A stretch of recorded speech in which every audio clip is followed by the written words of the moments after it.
too. We got a ticket that takes us wherever we like. Halo guys, ikutin keseruan kita. Hari ini kita bakalan datang ke Kampung Naga. Bye-bye. Perjalanan kami dimulai dari UIN Sunan Gunung Jati, Bandung, kampus yang menjadi saksi aktivitas akademik dan dinamika mahasiswa setiap harinya. Pagi itu, kami meninggalkan hiruk-pikuk kota, membawa semangat untuk mengenal lebih dekat kearifan lokal yang masih terjaga hingga kini.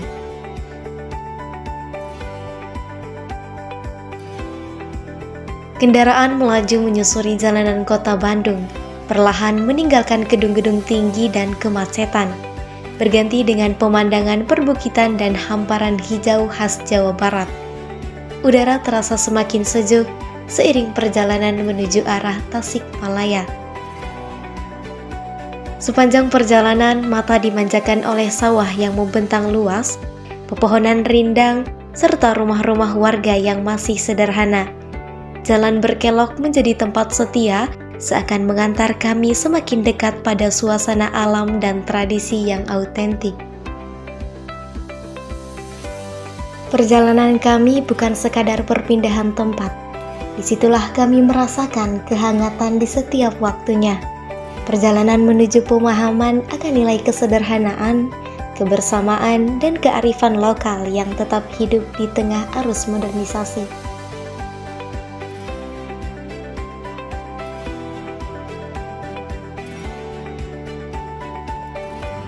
Setelah menempuh perjalanan beberapa jam, kami tiba di kawasan Kampung Naga.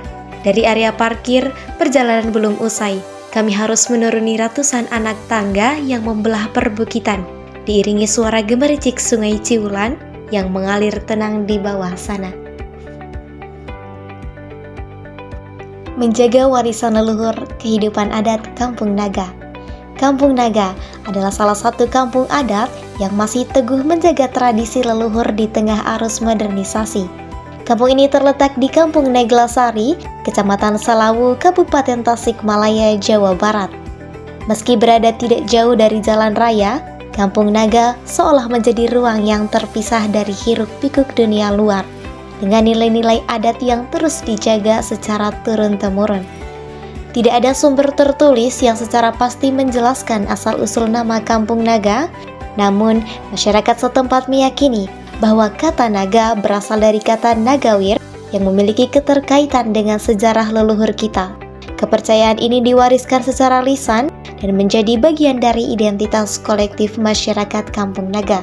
Secara wilayah, Kampung Naga memiliki luas sekitar 1,5 hektar yang dikhususkan sebagai wilayah mukim. Luas ini bersifat tetap dan tidak boleh ditambah maupun dikurangi.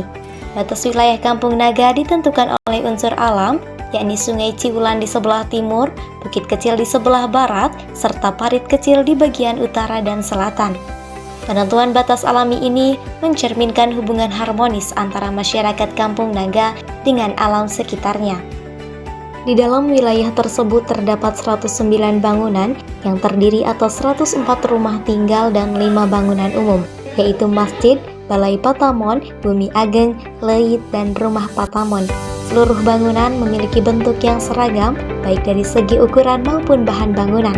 Keseragaman ini mencerminkan nilai kesetaraan sosial yang dijunjung tinggi oleh masyarakat Kampung Naga. Jumlah penduduk Kampung Naga tercatat sebanyak 287 jiwa yang tergabung dalam 104 keluarga. Seluruh warga Kampung Naga memeluk agama Islam yang dijalankan berdampingan dengan adat istiadat leluhur. Kehidupan beragama di Kampung Naga tidak terlepas dari nilai adat, sehingga praktik keislaman dijalankan secara selaras dengan nilai tradisi setempat.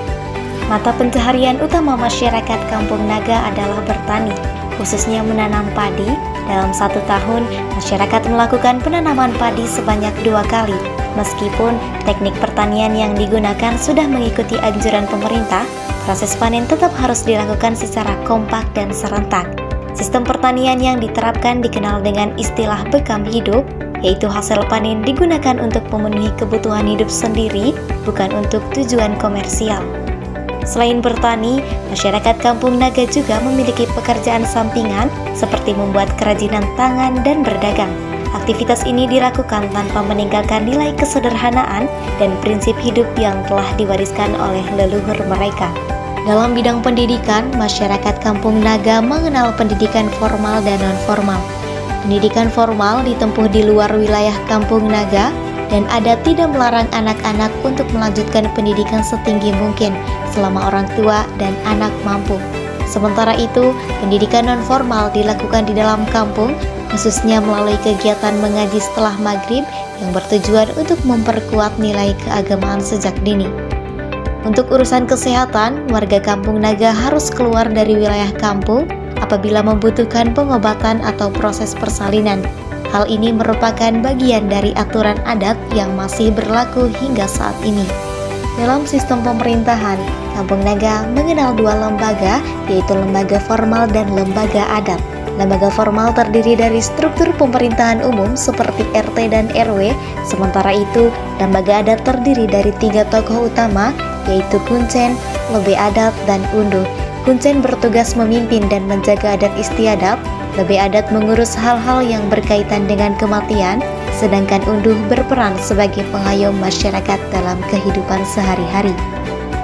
Sepanjang tahun, masyarakat Kampung Naga melaksanakan 6 kali upacara adat yang berpusat pada kegiatan ziarah kubur kepada leluhur. Upacara ini dilaksanakan pada momen-momen penting dalam kalender Islam seperti 1 Muharram, Maulid Nabi, pertengahan tahun Islam, Nisfu Sya'ban, Idul Fitri, dan Idul Adha. Upacara adat ini hanya diikuti oleh masyarakat Kampung Naga dan keturunannya.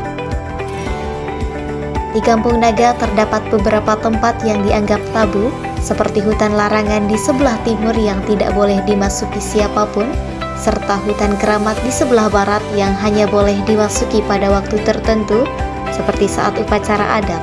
Selain itu, Bumi Ageng sebagai bangunan pertama di Kampung Naga juga tidak boleh difoto, bahkan terdapat hari-hari tertentu di mana asal-usul Kampung Naga tidak boleh diceritakan, yaitu hari Selasa, Rabu, dan hari Sabtu. Melalui kehidupan yang sederhana, patuh pada adat, dan selaras dengan alam, Kampung Naga menjadi bukti bahwa kearifan lokal masih dapat bertahan di tengah modernisasi. Kampung ini bukan sekadar tempat tinggal, melainkan ruang hidup yang menyimpan nilai budaya, spiritualitas, dan kebijaksanaan leluhur yang patut dijaga dan dilestarikan.